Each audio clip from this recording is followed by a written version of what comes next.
கர்த்தருடைய பரிசுத்த நாமத்திற்கு ஸ்தோத்திரம் உண்டாவதாக. பிரியமானவர்களே, வாழ்க்கை என்பது நமக்கும் தேவனுக்கும் சம்பந்தப்பட்ட உறவு. அந்த உறவுக்குள்ள மூன்றாவது நபர் வரக்கூடாது என்பதை நீங்கள் அழுத்தம் திருத்தமாய் நீங்கள் அறிந்து கொள்ள வேண்டும் என்பதற்காகத்தான் அந்த காணொலி மத்தியில் வைக்கிறோம். இன்றைக்கி நிறைய குடும்பங்களில் பிரச்சனைங்க, கணவன் மனைவி பிரச்சனை. அருமையான அன்பு மகன் சாமில் சின்னத்தாய் கூட ஒரு வார்த்தை சொன்னாங்க. அவருக்கு நெருங்கிய நண்பர், அவருடைய சகோதரன், நண்பருடைய சகோதரன் ஏதோ சின்ன பிரச்சனையில் மருந்து விஷயத்து போனாங்க. அவங்க பெந்தைகோஸ்து சபைக்கு போகிறேங்க அப்படின்னு சொன்னாங்க. எந்த சபைக்கு போனால் என்ன, வசனம் இல்லாவிட்டால் வாழ்க்கை தடுமாறும். வாழ்க்கை தடுமாறாமல் இருக்க வேண்டும், ஆனால் வசனம் ஆளுகை செய்ய வேண்டும். அதை புரிந்து கொள்ளணும். இன்னைக்கு நிறைய பேர் வாழ்க்கையை ஏதோ நம்ம வேலை செய்கிறோம், சம்பளம் வருது, குடும்பத்தில் வீட்டை எடுத்தோம், மனைவியை கட்டணும், பிள்ளைகளை பற்றுக்கிட்டோம் அப்படி நடத்த, அப்படி அல்ல. ரொம்ப கவனம் தேவைங்க. கணவன் மனைவி உறவு ரெண்டு பேரும் கர்த்தருக்கு பயப்படுறவங்களா இருக்கணும். சோத்திரம். அந்த சகரியா எலிசபெத் குடும்பத்தை மாதிரி கர்த்தருக்கு பயந்து நடக்கணுங்க. நியாயாதிபதிகளின் புஸ்தகத்தில் 16ஆம் அதிகாரம் 20ஆம் வசனத்தை நான் வாசிக்கிறேன். அப்பொழுது அவள், சிம்சோனே, பெலிஸ்தர் உன்மேல் வந்து விட்டார்கள் என்றாள். அவன் நித்திரை விட்டு கர்த்தர் தன்னை விட்டு விலகினதை அறியாமல் எப்பொழுது போல உதறிவிட்டு வெளியே போனான் என்றார். நல்ல கவனிங்க. இந்த சிம்சோனை பற்றியான சரித்திரம் எப்படி கேட்டீங்கன்னா, அவனுடைய தகப்பனும் தாயும் பல நாள் குழந்தை இல்லாமல், இந்த குழந்தை இல்லைன்னு சுதந்திரமா மலடின்னு வாங்க, நிந்திப்பாங்க, தூசிப்பாங்க.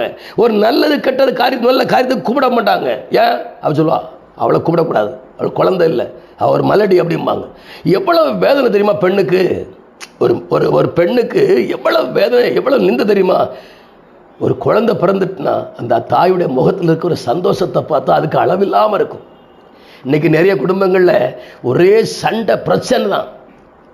அதனால இந்த குடும்ப உறவுகளில் ரொம்ப கவனமாக இருங்க. அதாவது திருமணம் ஆகிவிட்டால் பெண்கள் 4 மணிக்கெல்லாம் எழும்பிடணும்.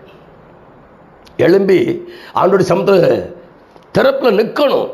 கணவனும் காலில் எழும்பி ஜெபிக்கணும். 2 பேரும் வேதம் வாசிக்கணும்.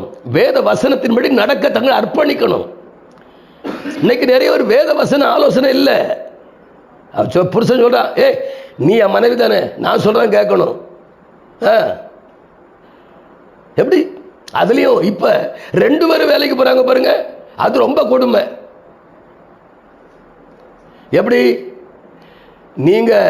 நான் நேற்று வீடு தூத்தேன், இன்னைக்கு நீங்க வீடு தூக்கணும். நான் நேற்று துணி துவைச்சேன், இன்னைக்கு நீங்க துணி துவைங்க. இப்படி ஒருத்தருக்கு ஒருத்தர் போட்டியிலே ஓடிக்கொண்டிருக்கிறது. நிம்மதியெல்லாம் இழந்து சீரியலுக்கு போயிட்டாங்க. அவ்வளோ சீரியல் வந்த உடனே முகத்தை கழுவ வேண்டியது, ஒரு காப்பி போட்டு குடிக்க வேண்டியது, நேரே சீரியலில் உட்கார்ந்து பார்த்துக்கிட்டே இருக்க வேண்டியது. இப்போ 7 மணி ஆயிட்டு, 8 மணி ஆயிட்டுன்னா அவசரமாக சமையலுக்கு ஓட வேண்டியது. நீங்கள் வேதத்தை வாசித்தால், வேத வசனத்தை தியானித்தால், அதன்படி நடந்தால் உங்கள் வாழ்க்கை சுகந்தமாய் மாறும், நற்கந்தமாய் மாறும். உங்களுக்கு தெரியுமா? நீங்கள் நிறைய ஒரு கர்த்தரை தேடாதனாலங்க அவ்வளவு பிரச்சனை. நீங்கள் நல்லா கவனிங்க. கர்த்தர் உங்கள் நடுவில் இருக்கிறார் என்கிற தெய்வ பயத்தோடு தொடர்ந்து ஓடுங்க.